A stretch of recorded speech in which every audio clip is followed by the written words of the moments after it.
Disliking guests is often misunderstood as being antisocial or unfriendly, but psychology shows it usually has nothing to do with hating people and everything to do with how the brain handles space, control, and emotional energy.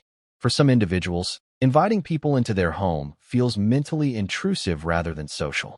One reason is territorial stress and loss of control, because psychologists view the home as an extension of the self where routines are automatic and behavior is unfiltered. When guests arrive, the sense of control disappears, furniture gets used differently, noise increases, and personal systems are interrupted. For people sensitive to environmental control, this triggers stress, not hospitality, and their brain stays alert instead of relaxed. This reaction is not dramatic. It is neurological, as their nervous system reads guests as a disruption. Another reason is emotional labor overload, because hosting requires constant emotional regulation, including monitoring tone, reactions, timing, and comfort all at once. Psychology calls this sustained social monitoring, and people who dislike guests usually have a lower tolerance for this cognitive load. Even enjoyable conversations feel draining because the brain never switches off, and after guests leave, they do not feel happy but depleted.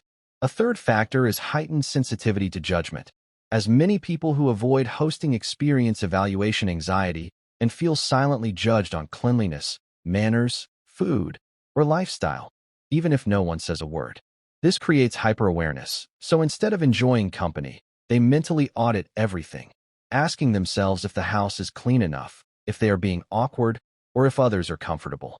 Psychology links this to self-focused attention, which increases stress and reduces social enjoyment. A fourth reason is a strong need for predictability and routine, because people who hate guests often rely on stable routines to feel calm. Guests disrupt schedules, meals change, quiet disappears, and personal time shrinks. Psychologists call this structure dependence, and when routines break, stress increases because the brain loses its sense of order. To outsiders, it may look like inflexibility, but in reality, it is how they stay emotionally regulated. Finally, the home acts as a decompression zone, where social masks come off and there is no performance, politeness, or explaining. Guests force that mask back on, and psychology shows that people who use solitude to recover emotionally experience distress when their recovery space is invaded. Even loved ones can feel overwhelming in this context, which is why some people enjoy guests elsewhere, but not at home.